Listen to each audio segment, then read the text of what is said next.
Welcome to Beyond the Walls, creating a theatre company during COVID. My name is Rowan Mackenzie, and I'm delighted to be joined by Chris Lynam. Hello. And we've done that thing that we haven't been able to do for 2 years, and we've actually got two people in the same room. It's really exciting, isn't it? So we thought it would actually make it a bit more of a sort of informal conversation. Yeah. So Chris, would you like to do an introduction before I start waffling on? Hi, my name is Chris Lynam.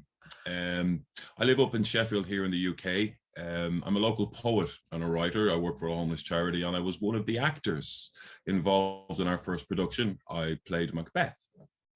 Brilliant, thanks, Chris. And I'm Rowan Mackenzie, so I'm the founder and artistic director of an organisation called Shakespeare Unbarred, working with people who are marginalised for a variety of reasons, work within a number of prison settings, people with mental health issues, learning disabilities, people who experienced homelessness, and have the delight of running several collaborative theatre companies based in prisons. But then in January 2021, decided that actually maybe setting something up in the community was also just as important. So hence where Beyond the Walls came from. So today is really just an opportunity for Chris and I to talk a little bit about Beyond the Walls, what it's meant to each of us, why we founded it, how it's running, what our kind of plans and aspirations might look like for the future. But I'd also really like it to be an interactive session. So if you'd like to put any questions in the chat or the Q&A, I'm going to attempt technologically to keep an eye on both. If it all goes horribly wrong, you know that failed miserably. But if you'd like to drop any questions or thoughts in the chat and the Q&A as we go through, that would be great, so that we can actually, involve your thoughts and comments as well. So Chris, are you happy if I just give a little bit of a background Absolutely. on why Beyond the Walls came about? So I work in a number of prisons, running entirely collaborative theatre companies. So it's not me going in as a drama teacher. I really don't have any interest in going in and telling people how they should be doing things, etc. What I do have an interest in is helping people find a voice through using Shakespeare. And I think for me, that's massively important. And we've had lots of conversations around that over the first few sessions of the first few days of the Shakespeare Beyond Borders Alliance Equality Shakespeare Festival, and how Shakespeare often is that kind of universal language. It was really important for me that's, everything is run collaboratively and it's co-owned by all the people involved. And probably, I'm trying to think when it would have been, back in probably early 2020, I had a conversation, pre-COVID it must have been, because I was still in the prison system at the time, with one of my men about when he was released, would he be able to join a theatre company in the community, because it was one of the things that helped to stabilise his mental health.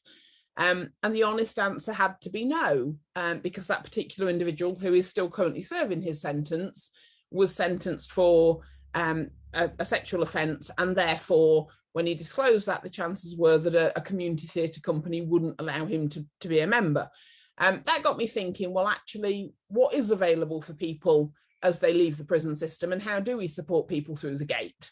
And whilst there are some organisations available that will offer community theatre companies, and I think we've probably got some of my colleagues and friends from the US who actually do this work over there, and there is examples in the UK, there's a limited amount. So Beyond the Walls came about from that, and really just thinking about, well, actually, what happens when you leave the prison system? You've been in the criminal justice system.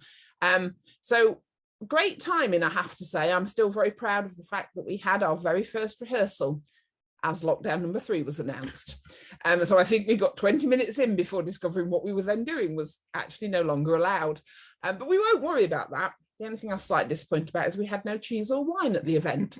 But that was where Beyond the Walls came from. And the idea was to set up a community theatre organisation that welcomed people who'd got lived experience, either of the criminal justice system, or of having served community sentences, or having been marginalised through homelessness or addiction issues or mental health issues. And that's really, as I say, the sort of ethos of what we set out to do. So Chris, I mean, in terms of your original kind of involvement, do you want to talk a little bit about what got you involved and what your thoughts were as you joined? Sure, yeah, absolutely. So writing is very important to me, and I was trying and have been trying to develop myself as a writer and a poet.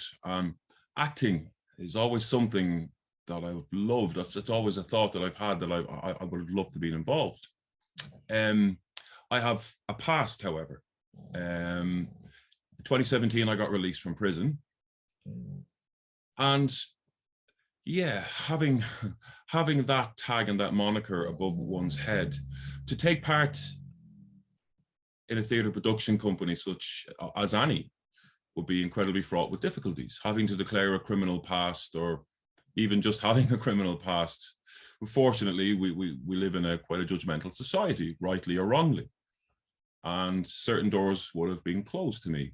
So I seen an advertisement that Rowan here had put in the newspaper while I was at work, and there was something on it that said, seeking people with experiences of the criminal justice system. It was like kind of fate in a way, you know, like it's exactly what I was looking for. So I dropped an email to Rowan, and I think she got back to me that very day. And yeah, the rest was history. Brilliant. Just for the record, by the way, if anyone's hearing strange noises as we're having these conversations, we're actually in my office at home, and the dog is here. It's neither of us making strange sighing noises. It is Amber, my very well-loved dog. So yeah, brilliant, Chris. And obviously, you know, that was the whole point, was those people who otherwise may feel that they couldn't be involved in this, something like this. Yeah.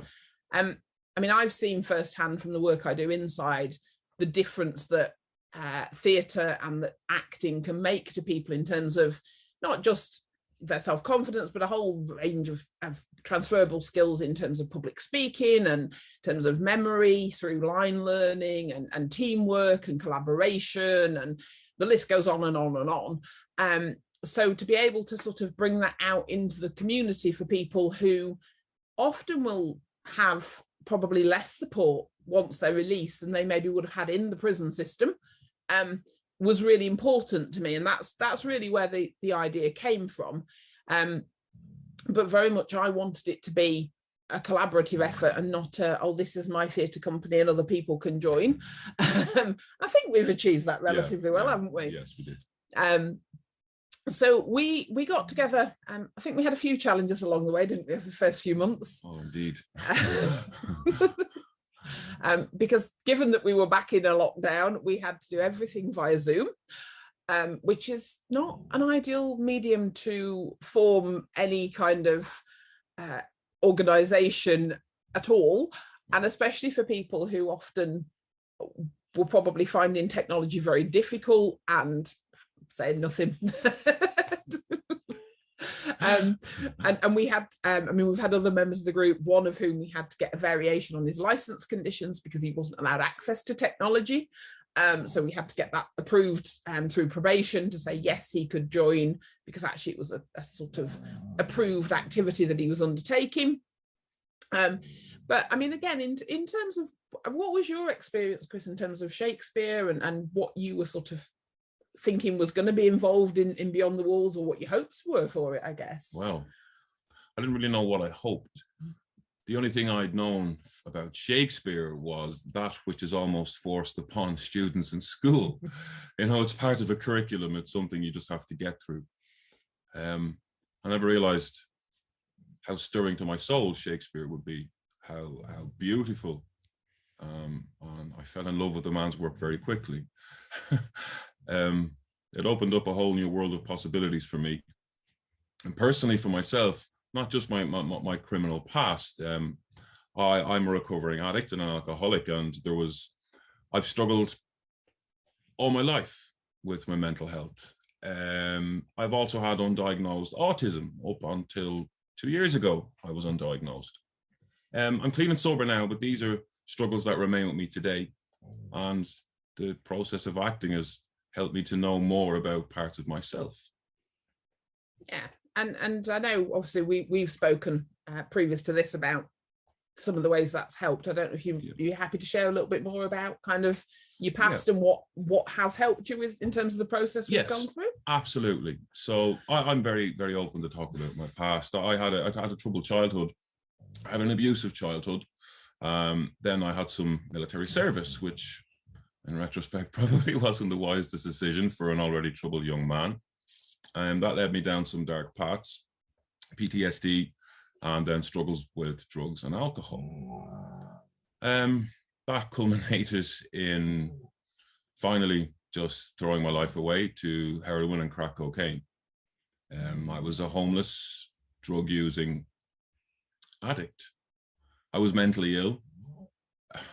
I mean, I was seeing and hearing things that couldn't possibly be real. I had psychosis. It was a terrifying experience. And looking back now, I thought my life was over.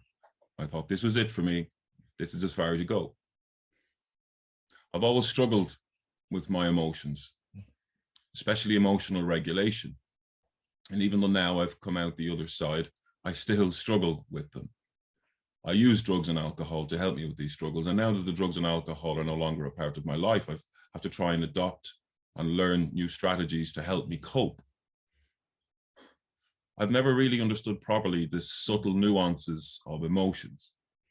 To feel irritated instead of feeling enraged, to feel sad instead of feeling depressed.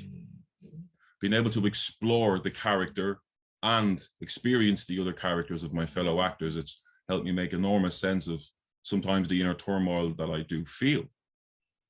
And to also help to control one's emotions, because I feel the emotions that I act. To be able to chat with my colleagues and my fellow actors and friends afterwards and put it into a box and go home. That was amazing. It's therapy. Yeah, and I know, so in terms of context, Chris and I live actually very local to each other, yeah. Although we rehearse a little way out from where we live. So we've shared many car journeys on the way home and talked about, actually I'm exhausted because that was so real, and there was so much that came out of that session. But I think that in itself sort of helped to, completely. I don't know, helped you work through some of those emotions. Would that be fair? Absolutely. It helped with my regulation of my own emotions. Like I said, sometimes I feel a little bit of a slave to them sometimes, and I'm working on it. I've been in therapy and seeking professional help, but taking part in acting, it was almost like dotting the I. You know, it allowed me to take control and take ownership of what I was feeling and to use that in a constructive way. I loved it. I loved it. Yeah, absolutely. And I think, you know, obviously Chris and I are here today.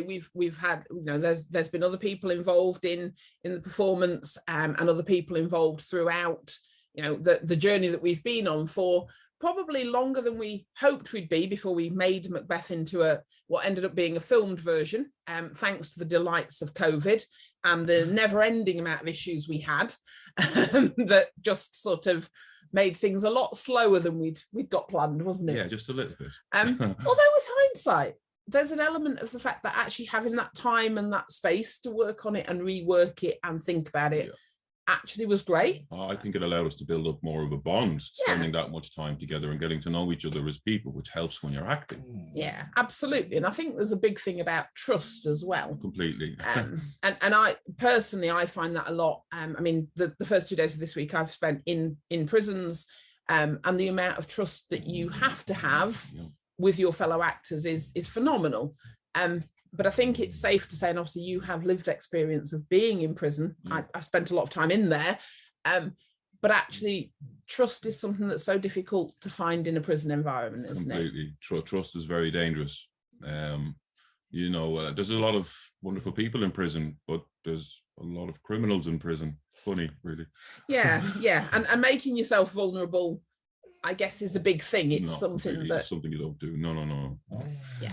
So asking someone to trust, and to express their vulnerability is a big thing, and I guess that's the same on the outside, and therefore, you know, a huge issue.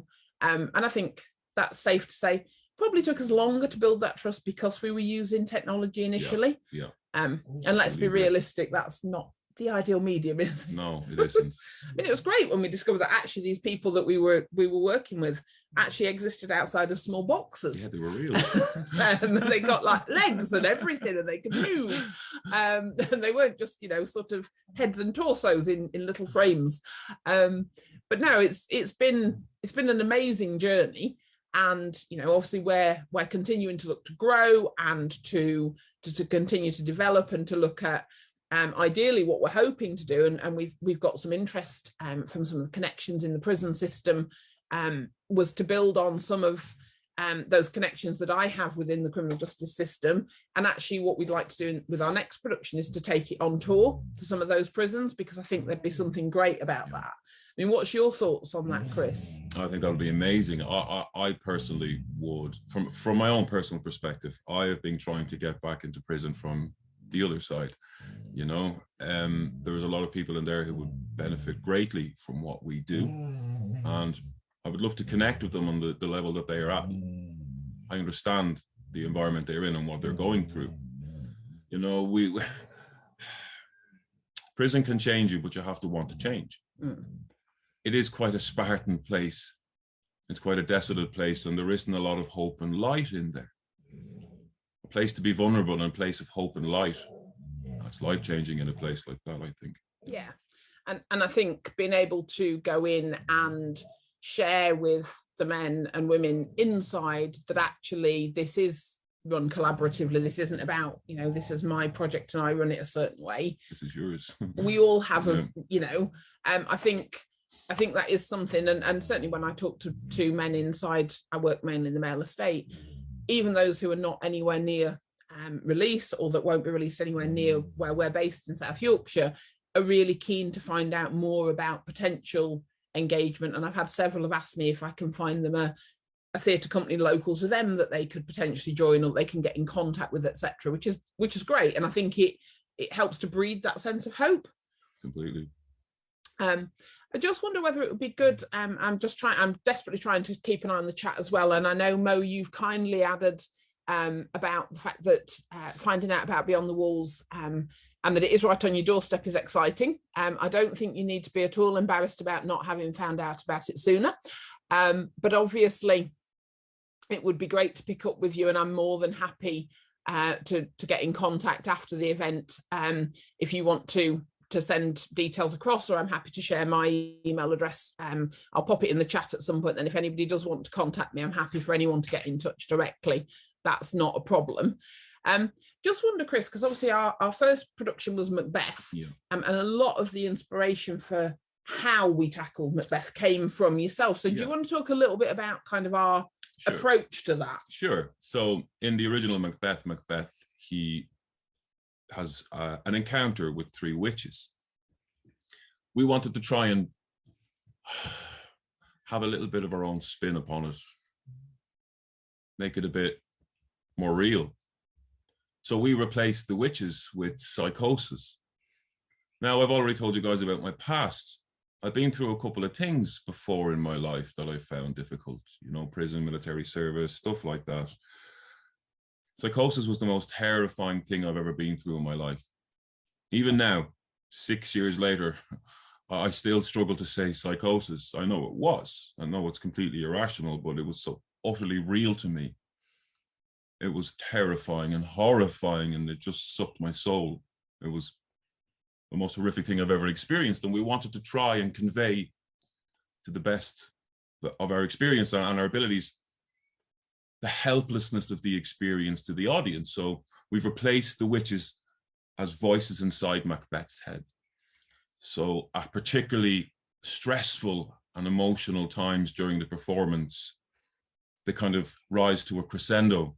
Then he becomes increasingly more manic and more distressed, just like a real sufferer, except this time we don't just see, we can actually hear what's going on in their head. Yeah, and I think so. Our production of Macbeth, which hopefully some of you have seen. If you haven't, if you go on to the festival webpage, I think it's at the bottom of today's links to suggest that people might want to watch it. It's about an hour and 10 minutes in length. It's not a professionally shot production. It was literally filmed with the support of Sheffield Hallam University in their performance lab, which is their theatre space. Really and they've been great at supporting us because we've been involved in their Festival of Social Sciences and recorded it in there. But it's a single camera shot, so it's not a great performance recording in that sense. But what we did try to do was really to bring to life that element of feeling that you're being driven by what you can hear, and that, I know the conversations you and I have had, Chris, about how now you can look back and know it wasn't real, but at the time it was as tangible as the table in front of you, or you know, the air you're breathing. Absolutely. I'm more than happy to talk about my offence and what happened. It's entirely up to you. There was quite a number of crimes connected to my addiction, mainly theft and commercial burglaries, but the most serious offence I committed was a reckless arson.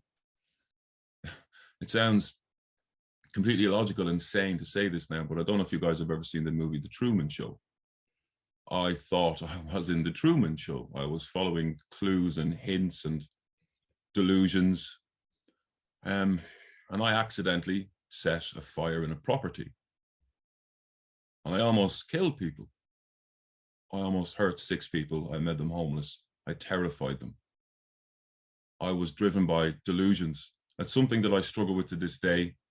I've taken part in restorative justice, and I've met the victim of that crime to try and make some type of amends, but it's still something that I struggle to think. It's like, I actually did that. So we're trying to show to the audience that Macbeth actually did that. Yeah, absolutely. And I think that's the thing, isn't it?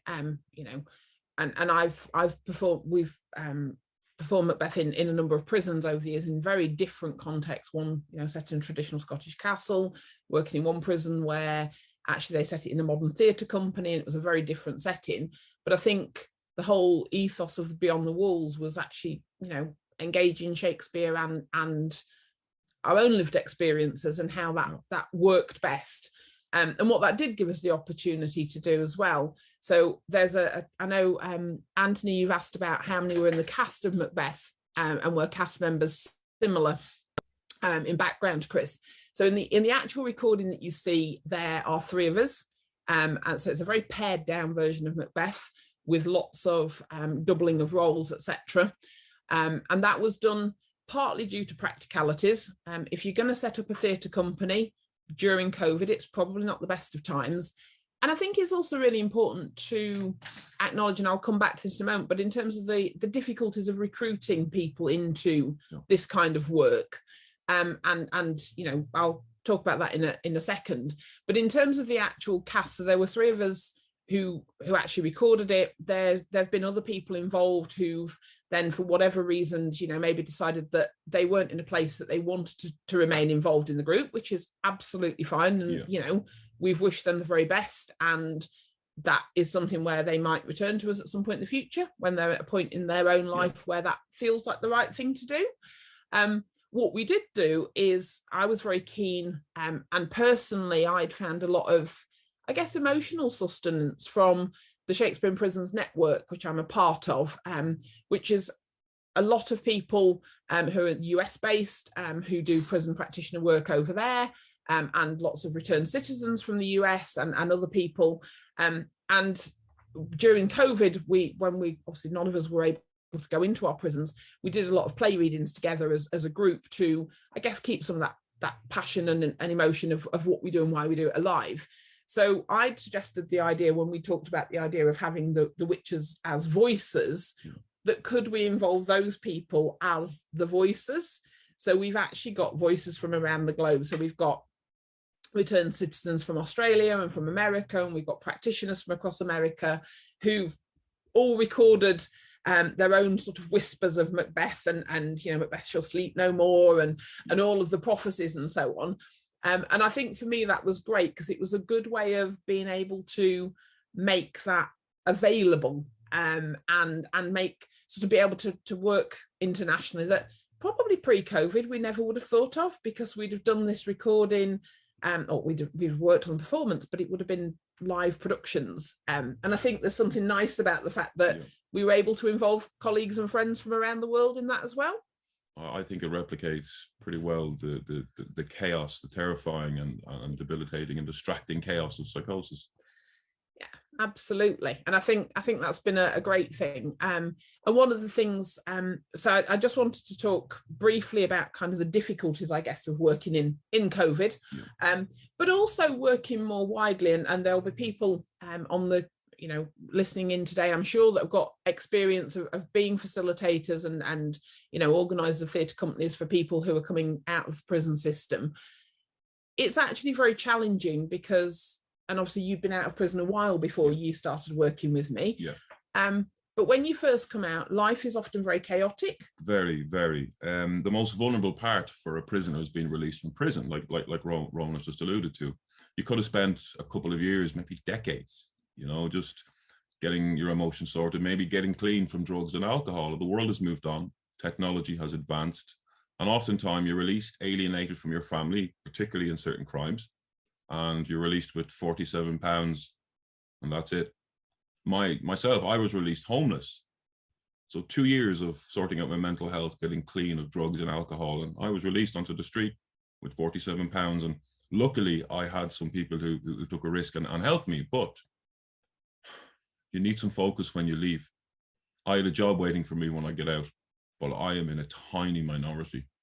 Most folk are released homeless with £50, with no guidance and not a lot of focus for the future. And surely we don't do society any favors by risking those men returning to prison. Yeah, absolutely. And I think it's a huge problem, and we know that it is. And I guess that was one of the things that, for me, setting up Beyond the Walls, and I know from speaking to prison governors and prison staff and prisoners themselves, many of whom I'm really proud to call fellow actors and friends, that support is sadly lacking, and we know that it is. And we know that it's massively important in terms of avoiding reoffending, avoiding further victims, avoiding mental health issues for those people who are released, and safety issues as well, in terms of self-harm and suicide and being on the streets. I think we also understand from the work that we do that actually it is a very difficult and very chaotic time. So I've talked about the fact that we've had people involved in the group who then, for their own reasons, decided that actually at this point in time, they're not in a position to make that commitment to weekly rehearsals. And that's absolutely fine and very understandable. Suddenly we've got some new people just about to join the group, which is great. And we're very keen to, now COVID is over, to get involved in some of the local prisons and go in and speak to people prior to release, so that they know. I think there's often that sort of fear of, a theatre company, could I join a theatre company? Would I fit in? What if I don't know much about Shakespeare? I don't know much about acting. I've never done it before. The reality is that doesn't matter. Then they meet us. Yeah. But I think there is challenges around that. And I think there's huge issues in terms of people's often very chaotic lifestyles, and actually, are they in a position that they're able to make that commitment? And I think once people maybe work through that for a period of time and can draw some sustenance from those weekly sessions, that's great. But I understand that for some people that isn't the case. And I think it's important to acknowledge that, because I think often these conversations always focus on the positives. Absolutely. And I think that's the nature of some of the people that we're trying to get into our groups. People like myself, I've got Rowan, and I'm a lot more stable now. I've had the benefit of hindsight, time, and working on myself. But because of the nature of the type of people we're trying to help, sometimes they can still be chaotic, or they may not have a phone or access to the internet or a car. Yeah. So I found that this group acts not just as a theatre group, but also as a massive peer support network. We're very good at taking care of each other's emotions, buying birthday gifts for each other and birthday cakes and sweet stuff like that. And I think that's important for people with trust issues who may have been let down a lot in their past. Yeah, absolutely. And I think those are the sorts of things that do count and that do make such a big difference. Massive. Yeah. That actually you do naturally become very good friends, and you do develop that level of trust and that level of support and so on. Yeah. I say I'm just trying frantically to multitask and keep an eye on the questions and things. And thanks, Mo. I know you've talked about the idea of the witches as these internal voices being a great part, and the idea of Prospero in terms of Prospero's books, which is obviously the amazing work that was done in relation to Ariel's work, and so Ariel's sort of idea of Ariel being this voice that brings Prospero back from vengeance to virtue. And interestingly, I'm shortly due to do a production of The Tempest in one of the prisons that I work in, which I'm delighted that Chris is coming along to actually see for the day. Can't wait. So no, that's great, and it's lovely that people are commenting in terms of, you know, your own experiences and some of the things that you've seen and been aware of and thoughts, etc. And I know, Mariana, you've asked the question around, do we have some kind of spiritual or psychological support in the company to deal with situations that rehearsals might bring out? Spiritual, no, I would say not. And in terms of the support, I think it's done internally. And I know this is a conversation, you know, we're not doing drama therapy, we're doing drama. I think there's lots of hugely important therapeutic aspects to doing drama and doing theatre, but I'm not a drama therapist, although I have done some work in that kind of field and so on. And I think certainly from my point of view, and I'll ask you to sort of answer from your perspective, Chris, it's been more about developing that trust and that support and knowing that we can sit and talk through issues, and if something comes up that's challenging, we can discuss it and work through it. Absolutely, what Rowan has just said. So the peer support to be on the wall was amazing. We have spent several sessions, in fact more than a couple of handfuls, where we've done nothing. Somebody has had a rough day, a rough week, somebody's upset. Frequently it was me. Oftentimes there's other folk, and oftentimes those folk don't have anyone else to share their burdens with. And Rowan is totally like, she doesn't force us or push us. This is our theatre company. We take ownership of it, and we kind of become responsible, not just for it, but for the people in it.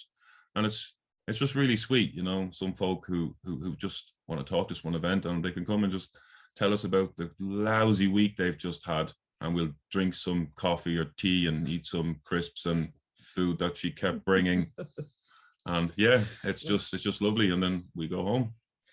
Yeah, and I think that's the thing, and I guess it's finding and the same question in terms of the prison system, for example, because often things will come up that are deeply emotional and that do trigger people, but I think that's something that happens in life anyway. So I'm thinking of an example of a man who played Macbeth in one of my prison productions, who the day before the first performance couldn't remember the tomorrow and tomorrow speech. Don't worry, I'm not about to ask you to quote it. Not the best. You could, but this particular man couldn't remember the speech at all, although he'd been off script for weeks and weeks. And when I went over, I called a sort of coffee break and went over and spoke to him, and we'd had a chat, and it was because it had triggered some memories around his index offence and what he'd actually done. And actually, I'd said to him, you know, do we take this out of the play altogether? Do you want me to read it? I was playing Lady Macbeth. Obviously, I was, you know, I'd said, well, I could kind of speak it as the ghost of Lady Macbeth at that point if you wanted. And he said, no, I need to do it as a tribute to the person that I committed my index offence against. I need to work through it therapeutically. And I think there was a huge benefit from that, that was very challenging for him and was very challenging for the rest of the company, but they supported him with it. And I think, you know, we've had moments in terms of the psychosis piece where you found that almost the point of triggering things, but actually hopefully quite helpful in another way. Yeah, like I've already alluded to, because I've already told you guys I'm autistic. I can't fake how I feel. I wish I could sometimes. I'm a bit too honest, you know, and if I'm feeling angry or upset, you know, and I know, and I feel it. And when I'm acting, I'm not acting. When I'm acting, I'm feeling what they're feeling, to a lesser degree, obviously. And it was difficult at the beginning, but as we progressed, it became easier. It was like training a muscle. It just became easier and easier to deal with. And having lovely people who actually cared about my well-being and the direction we were taking with it, that was amazing. And it's helped me to put to bed a lot of those things. It really has. Yeah, fantastic. Margaret, I know you've got a question in terms of, could Chris speak to some of the things specific to Shakespeare and drama more generally that you found really powerful or surprising? Surprising, yeah. How current Shakespeare was. I never give him and his work more than a cursory glance. If you read it, it's very relevant. It speaks about ambition and madness and relationships and murder and things pertinent. Especially in a criminal justice context with Macbeth. So yeah, I write poetry, and when I write a poem, I get this weird beat in my head, and I compose the poem around the beat. Some of the beats, I don't know how to explain it, some of the beats in Shakespeare, it's just pure beauty. I love how it flows from one part to the other, and it honestly makes my skin tingle. Some of the more solemn pieces, when I'm just stood there, like tomorrow and tomorrow and tomorrow creeps into this petty pace from day to day. It's just the lyricism, the way it flows. I didn't expect it to be like that. It was amazing, incredible, powerful. Yeah, absolutely. And I think that's the thing, isn't it? That often people's experiences, and I know you spoke very briefly at the beginning, sort of your experience of Shakespeare in education was maybe not as positive. No. that politically correct thing to say. Here's Romeo and Juliet. You're doing it, and you're going to get a test on it. Be good. Fantastic. It's not fun. Yeah, and I think for a lot of people that probably is their experience of Shakespeare. Absolutely. And often a lot of people, and I am generalizing massively here, and I'm not saying that it applies to everyone, but a lot of people in the prison system have had negative experiences of education in their past. Yeah. We know there's a big connection between, school exclusions and people who then end up in the criminal justice system, and people who've maybe struggled with education and more traditional education. So I think for me, part of the joy, and both with Beyond the Walls and the theatre companies inside, is that actually for a lot of people, and I finished a set of creative workshops yesterday in one of the prisons, for people who'd never experienced Shakespeare before. And in 8 weeks, we looked at 6 different plays. They worked through some scenes for different ones, and then we did a sharing yesterday. Brilliant. And for people to say, I was really scared. I was scared of Shakespeare. It's terrifying. I'm in my 50s, and I've always thought I wasn't intelligent enough to do Shakespeare. Yeah. But actually I can, and I did, and I'm making it my own.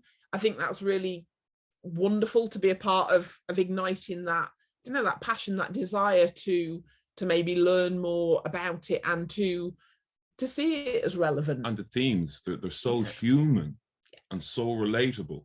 They really are, when you're learning it because you want to, when you're exploring it because you want to. It's so relatable, and it's beautiful. Yeah. One thing that springs to mind for me, Chris, and apologies, I don't know whether I've sort of sprung this on you from nowhere, but one of the things for me is that actually when we're doing acting, we're not sitting sort of around a table kind of doing traditional education. No. And it's very kinesthetic, and you're on your feet, you are involved. Yeah. How did that sort of work for you, or not work, or what challenges did it pose initially for you? Memory is something that I struggle with greatly, as Rowan can probably tell you. It was difficult, I'm not going to lie, to start. I was very embarrassed when we first started acting. I'm a performance poet, and I love performing my poetry, but I was always a little bit wooden, and I was just starting to come into my own. And starting, it was, you don't trust these people, and you're trying to be all animated in front of people you don't know very well, and it was difficult to get on your feet. But when we did, it was wonderful. It was completely and utterly exhausting, really exhausting, physically, emotionally, but just really stirring to the soul. It really was, to bring something to life. Yeah, and I think there is something about that kind of, that you're not sitting around a table doing. Yeah. Obviously, you do initially to do the first read through, or the first.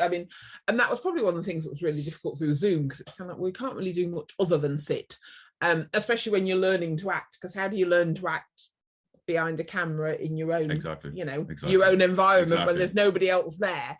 a little bit limited, aren't you? Yeah.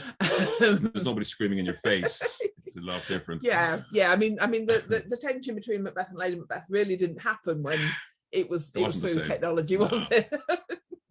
No.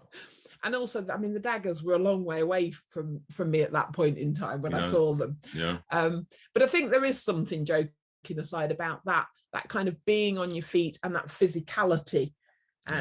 That, I don't know, maybe, I think for me, it's always been that actually it engages people slightly differently than traditional education, because they're completely, we're all focused on actually, am I in the right place, and how am I interacting with this human that I'm interacting with, rather than am I reading this particular text the right way?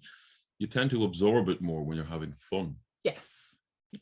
Strange that, isn't it? When you're enjoying something that whoever would have thought it. Yeah, absolutely. So I know we've got a question from Jenny around Chris, whether you knew about Tom McGill's adaptation of Macbeth, Mickey B, which was performed by prisoners in Maghaberry Prison. I know of it. I've seen some of it, and I'm aware of Maghaberry Prison. Yes. Yeah. So again, I mean, I know Tom. I'm very pleased that I can say I've met Tom in real life several times, indeed. Wow. And done some amazing work. And I'm trying to think who now earlier mentioned Prospero's books, which was one of Tom's later projects. But obviously the work in Maghaberry Prison was a really interesting adaptation that was probably focused more on the drugs side. Sure. And that was very hard hitting and caused all sorts of uproars at the time, and the press had a field day about it, as they would with anything like that. Still always very impressed that he got permission to film in Maghaberry. So am I, wow. But yeah, amazing work. So no, fantastic. And Chris Latoris, co-chair of Shakespeare Beyond Borders Alliance, is asking around, Chris, if you could talk a little bit more about how skills acquired through Beyond the Walls have helped you outside the theatre company, in sort of life more generally. Absolutely, sure. I'm happy to discuss that. So beyond the physical and the emotional help it's given me to regulate my own emotions, my performance skill as a poet has definitely come into its own. I featured on BBC Radio last year twice. I don't know if I would have had the confidence or indeed skills without taking control of myself and my surroundings when I'm performing. An amazing skill I learned with our group. I work in sales, and I work for a homeless charity, and I'm always telling people my story and how that relates to us as a charity. And I've definitely become a lot more slick in my sales pitches. It's really helped, and I can notice sales figures definitely increasing. And that's just personally, that's how that has helped me in my personal life outside, which is, they're kind of big changes, really, Yeah, absolutely. And I think we should do a shameless push there for the Archer Project, based in Sheffield, which is an amazing organisation. Yeah. And printed by us, which is the sort of part of the micro business that I work for today. Yeah. Yeah. Do you want to talk a little bit about them as well? Yeah, they've been massively supportive of our work. Absolutely, yeah. So the Archer Project, it's a homeless charity in Sheffield. And it was some lovely, wonderful staff in prison who had some contacts with the Archer Project, and they picked me up, the staff of the prison, from outside, put me up in a hotel, gave me a little bit of cash, and they got me a job. They literally put me on my feet. The Archer Project took over, gave me the support. I got counselling. I got help getting accommodation, getting benefits until I got full-time work sorted out. They gave me work and basically just helped me get my life on track. They've been incredibly supportive, like Rowan just said, for over the year. They allowed us to come to the office. I have keys, and just let us in however long we wanted to spend and just do our rehearsals there. And yeah, it's a great place. Yeah, they are. They're an amazing organisation that have supported us. And I think we've been very fortunate with that, because I mean, originally Beyond the Walls was set up in conjunction with South Yorkshire Violence Reduction Unit, because they could see the value and the benefit, and they provided some sort of initial setup funding, if you like, for this. And then it's become just a voluntary ongoing project that I've been doing ever since. But we've been very fortunate in terms of people like the Archer Project providing support in terms of offering rehearsal space, and just the people in the project and the amount of support they've offered you, and by default the support that they've offered us as an organisation. And I know one of the new members is wants to come on board for the next production, which is exciting. Yeah, absolutely. So I think it's really important. And I think for me, becoming part of those communities and sort of working with other organizations that support communities is massively important as well. You know, and you know, the help from Sheffield Hallam University and the fact that we get the opportunity to talk about the work that we do. And actually, you know, again, I think part of our kind of agenda as an organization is around, you know, going into prisons and talking about the work and hopefully spreading that message of hope, yes. But also, you know, talking to potential students. And, you know, I do some work with Sheffield Hallam University in terms of challenging perceptions around actually what does it mean post-sentencing and what can be offered in terms of creativity, both during a custodial sentence and on release to support people. Yeah. Because I think that's really important. And I think it's massively important that criminology students and people understand that actually, you know, receiving a criminal sentence should not be the end of somebody's life. No, absolutely not. You know, and absolutely, and I really strongly believe this, that, you know, receiving a custodial sentence should be the deprivation of liberty. It should never be the deprivation of humanity. No. And I think sometimes that is the problem that happens, that actually when you're admitted to prison, you're incarcerated for the first time, yep. You lose your sense of identity. Completely. I agree with that. Yeah, you become a number and you become a prisoner. And I feel we overlook a simple fact about this word rehabilitation. In this country in particular, there's only 7,000 prisoners in the entire prison system that will not be released. So that means that over 90% of all current serving prisoners are going to be somebody's neighbours. This is a socio issue. Like these guys are going to be someone's neighbour. You may have spent decades inside, and I think we need to start taking a look at what type of neighbours we want to have. Absolutely, and I think that's massively important. And I think, and I know one of our previous sort of cast members talked about this sense of, you know, actually when he was arrested, yeah. The idea was that it was almost like dropping a mirror and the mirror shattered. Yeah. And then you have to work out which bits of that mirror you pick up. Absolutely. I'm sorry. No, go on. I'm not an abolitionist, so I've experienced prison. It's a horrific place, but I broke the law and I deserved everything that I got, and I used it to help me for the better. But surely there's got to be a better way, you know. Yeah, and I think an awful lot of people who have experienced prison and have been able to use that time to help them themselves. And let's be realistic, because nobody changes unless you want to change. No, you have to want to. You know, but whether that be in terms of dealing with addiction or dealing with mental health issues, and we have lots of people that are incarcerated who probably should have had support for addiction issues or mental health issues a long time before. I think you're definitely a case in point. Rehab would have been a lot better for me, but I got prison and I made it work. Although I am lucky, like I said, I've had military experience, and I'm very fortunate that the regimentation and the routine was not as alien to me. So thankfully. Yeah, but I think it's you know, almost everyone who is able to come out of prison and successfully, you know, be in a position to integrate into society and you know, do so successfully, often talks about kind of education or library services in the prison or some kind of creativity, whether that be artwork or poetry or theatre or whatever. And would that be true from your experience? Completely. It was writing. I've always loved writing, but it was when I was in prison that I realized I had an affinity for it, when I'd quit the drugs and the alcohol and I'd started to get myself back. And it was quite sad. I realized how quite privileged and fortunate I was.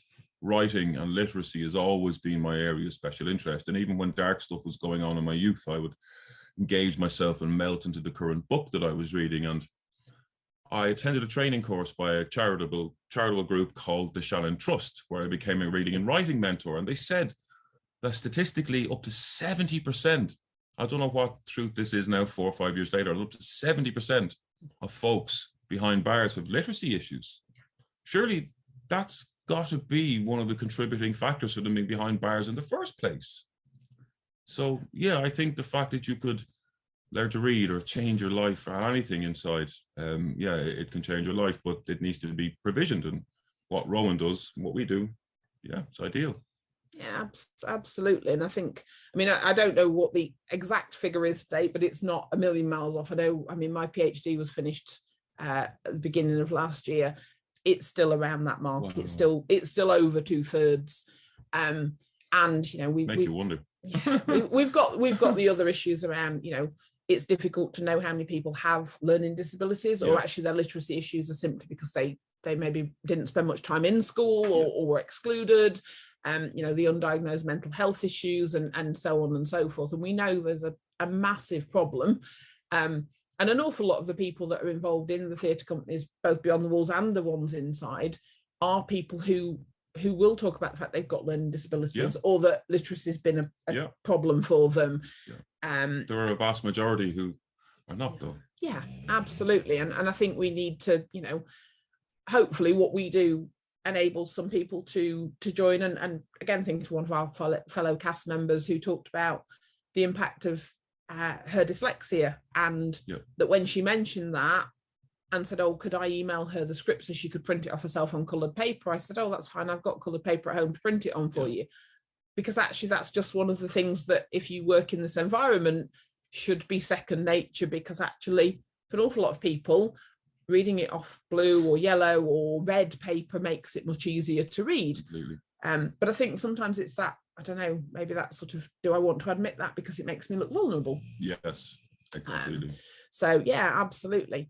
And I've got another question around, is there some form of national initiative involving shelter or similar charities to link people who are living rough with organisations? Not that I'm aware of, I would be honest. I think it's much more on a kind of ad hoc basis. And I know you follow up questions around, you know, what would be the barriers to setting that up? I think realistically, and I do also volunteer in a street kitchen, feeding those people who are either homeless or are suffering financial difficulties. And obviously that is escalating week by week at the moment.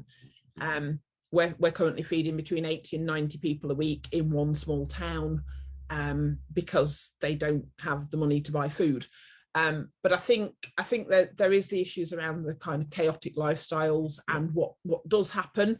There is some amazing theatre companies. There's a great one in Manchester that actually works specifically with people who are homeless. And they did an amazing production, I can't think when it was now, called Dream on the Streets. They filmed an adaptation of Midsummer Night's Dream that was based on the streets. It's a fantastic production, and there is a filmed version of that available. But I don't think there's anything national that refers people. I think we've still got a lot to do in terms of supporting our most vulnerable members of society. Would that be fair? Yeah, completely. So I think, you know, it would be great to see that happen. Would it in reality happen today? I think there's a lot of other steps that need to be put in place to support people, you know, whether they're returning from prison or whether they are simply struggling and are finding themselves, you know, either literally on the streets or homeless through the, you know, the virtue of the fact they're sofa surfing, they're staying with friends, you know, they're being moved from one hostel to another, none of which is conducive to people being able to find, you know, stable employment. The sense of security to be able to have hobbies like acting. You know, seriously. And I think that in itself, you know, is something I'd certainly be a huge advocate of, and would be very keen to engage with anyone who wants to engage with that. And I know we've got a very much more positive question in terms of our next production, and what stage we're at in terms of that. So we haven't actually at this point got our next production into, you know, we're not sort of going with that just yet. We've literally recently finished the Macbeth film, which we recorded probably about 5-6 weeks ago now. So, yeah. And then obviously I had to learn to film edit. So any glitches on that, I'd like to point out, are probably more to do with my inability to edit a film. You did great. I'd never done film editing before that day. You did great. But we sort of got something out of it. But actually, we're now in a position where I say we've got new members joining. We've potentially got some people who are hopefully looking at parole that I work with inside, that are talking about wanting to actually ask permission that becomes part of their license conditions, that they're able to join the theatre company. Yep. And again, I think those things are really important. So it's now a case, really, I guess. The next thing was actually we've got today to talk about what we're doing, and then, you know, reconvening and talking about, okay, so what do we do next? Yeah. Which production do we want to work on? How do we make it a beyond the walls production? And And also very exciting that we're in the process of having our new logo designed by a current serving prisoner. Which is really apt. Really Yeah, is apt. we were very keen. So it's actually the same incredibly talented artist and individual who designed the Shakespeare Beyond Borders Alliance logo, which we were then very fortunate that Dr. Jessica Cheever from the Shakespeare Institute obviously digitized and made into our kind of official digital logo. But the original concept will come from the same man, which I think is massively important. I'm just conscious that we are probably about 5 minutes out in terms of time, because we've talked and talked and talked. Yep. Hopefully managed to engage people's conversations and thoughts as we've gone through with that. I have just dropped my email address in the chat, and I'm more than happy if anyone wants to, in fact, I've just realised I've dropped it in the wrong chat. I've dropped it in just for the hosts, which is really helpful of me. So I'm going to drop it in the chat. I know a few people were asking about making contact with us and wanting to get involved with Beyond the Walls. More than happy, drop me an email, follow me on Twitter, absolutely not an issue at all. Love to get engaged with more people. And it would be great to, get more people involved. Yes. It's not, good. Again, the thing is with Beyond the Walls, it's not a case of if you haven't been in prison, we don't want to welcome you. We're not that mean, are we? To be disadvantaged in any way, or to just love acting. Yeah. We welcome people. I think the other big thing for me, and I just want to talk briefly about it, is obviously we know within the prison system there's a big issue between people convicted of what's classed as sort of mains prisoners in the UK system and men convicted of sexual offences. Yeah. And there is a big sort of divide, isn't there? And a hierarchy, so that the way our system works in England and Wales, certainly, I know it works differently in different countries, is that anyone convicted of sexual offences will be either in a specific sex offenders prison, and there are a number of prisons around the country who only have people convicted of sexual offences, or they will be in what we call a vulnerable prisoner unit, because if they're in the mainstream part of the prison, and I think one of the things that's been really great for me is that actually we've had people involved in the company over the last 18 months who have been convicted of a whole range of offences, including those, and actually that's not been an issue, has it? No, it hasn't. And I think that sort of, that kind of reintegrative ethos and desire to actually say, well, actually we believe that anyone can change and should be given the opportunity to change is really important. I've spoke about this before. Statistically, there was a lot of sex offenders have one victim. I was a habitual burglar and a thief, and I've had hundreds, and because my crimes were conventional or just crimes, I was allowed, with still some stigma, to walk off into the sunset. But there are those who have been convicted of sexual offences who were stigmatized and vilified and demonized for the rest of their life. And crime is crime, and we don't get to choose who gets rehabilitated. Yeah, absolutely. And I mean, I think that's one of the nice things about being able to work in the community and being able to see people actually form friendships and say, actually, regardless of what you've done, doesn't remove the horrendousness of any crime, and it doesn't remove the impact that it had on a victim. But what it does do is talk about how you can, be a citizen in the community in which you now live. Yes. And that you can move on from that, because I said this as well. I feel part of society now, and the reason why I will never offend again is because I feel part of society now. And often when we ostracize and alienate people, we make it increasingly more easy for them to commit a crime against something that they don't feel part of. Yeah, absolutely. And I think I'd like to think that creativity is a way for people to feel part of that. I think so. Community almost. Yeah. And if we think, some of the conversations we've had over the time and that we as a collective group have had, that have been way outside the remit of Macbeth or theatre, often prompted by the work we've been doing or where we've been, but actually that we've talked more widely about, how you may choose to live your life now, or how other people in the cast may choose to live their lives. And I think that level of support can't be underestimated. No. So I'm really conscious we've got a couple of minutes left, and we're getting some really lovely comments in the chat. So thank you very much. I'm pleased everybody's enjoyed it. Any final thoughts from yourself, Chris, in terms of today's conversation? No, I've enjoyed it. We've done a couple of vlogs before, but we've never actually had a conversation about how it means and just how much of an effect and why. And it's been really nice for me as well to be able to put that into perspective and tell you guys how important and how great I found this experience. So it's been wonderful for me, and it's been nice to meet you all. Yeah, brilliant. Thanks, Chris. So yes, thanks ever so much for joining us. We've got a half an hour hiatus now, and then we will be back. Myself, Chris and Yasmin will then be speaking around Shakespeare, race and social justice, and we're joined with some great distinguished guests at 4 p.m. UK time. I'm not going to try and convert that into all the time zones because I'll get it wrong and somebody will miss it. But it does give you the opportunity, if you want to, grab yourself a quick comfort break, quick drink, and then hopefully we will see you all very shortly for a conversation around race and social justice. But thanks for joining for Beyond the Walls.